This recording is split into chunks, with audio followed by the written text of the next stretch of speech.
Evening guys, it's Aaron here from Britain Oz.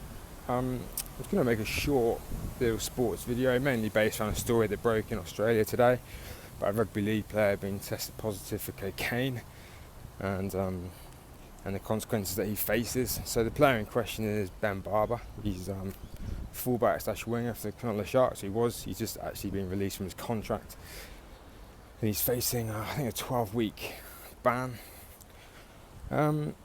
Ben Barba's got history when it comes to this kind of thing.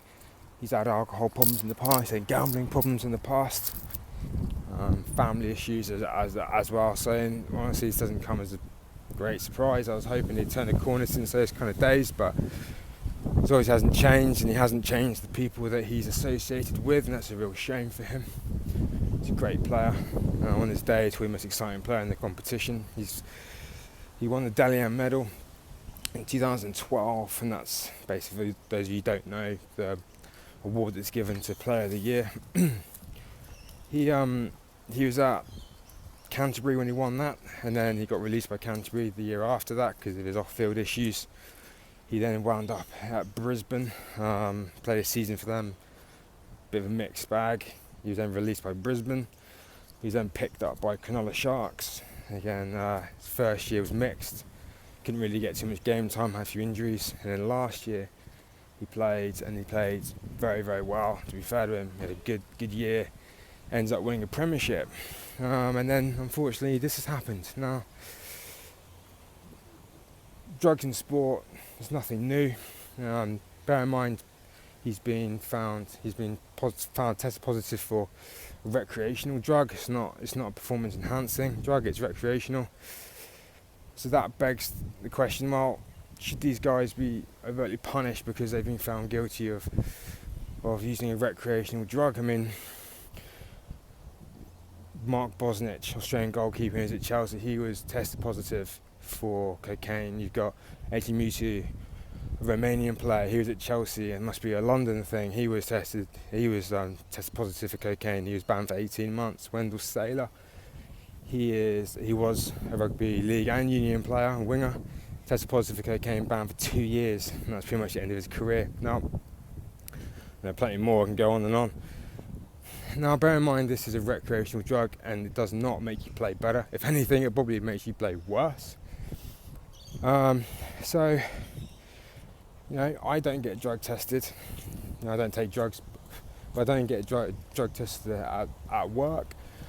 I'm not sure police get drug tested. I'm pretty sure judges don't get drug tested.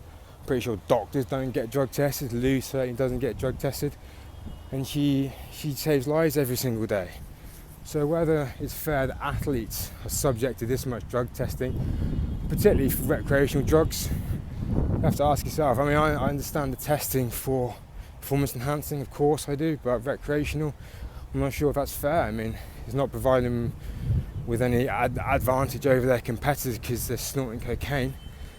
So yeah, it's a tricky question. Should we be punishing these guys for the decisions that they're making off the pitch that's not really affecting their performance on the pitch? I'm not sure. I'm not condoning drug taking by any means. It's just, should we be punishing these guys?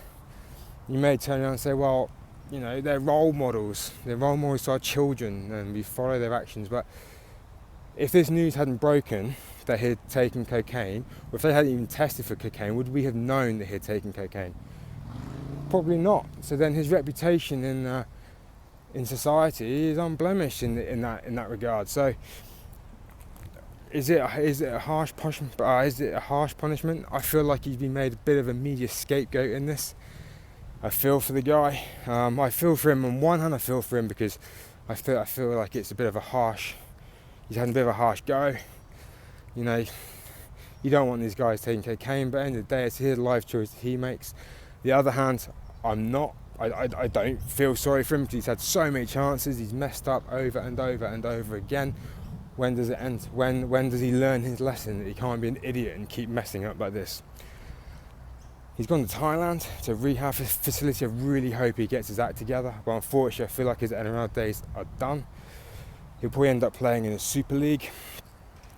The reason why I say his NRL days are done is I take Todd Carney as an example. Now this guy, as far as I'm aware, hasn't had any drug issues. He just drinks a lot of alcohol, drinks a lot of beer, and I think the worst thing he's done is probably piss in his own mouth. And yet this guy's been banished from the NRL for a couple of years now. It doesn't look like, doesn't look like he's going to come back, or they're making it very, very hard for him to come back. So yeah, I think drug taking is on a higher level on that, and given Ben Barba's history too, we'll have to wait and see.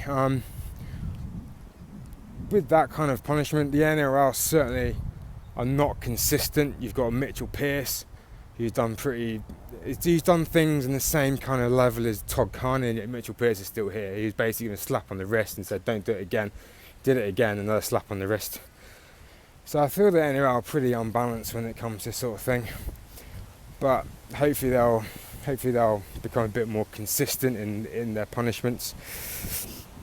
But as I said, I feel as though he's had a bit of a tough go, a bit of a tough break, and I'm not sure where he'll go from here. I really hope he comes back. I really hope he makes it back.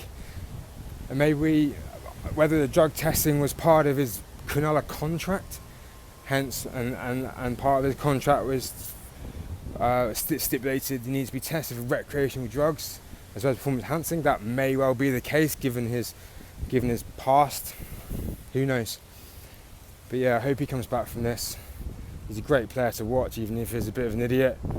But yeah, that's just my short segment on Ben Barba and the state of the NRL. Thanks very much.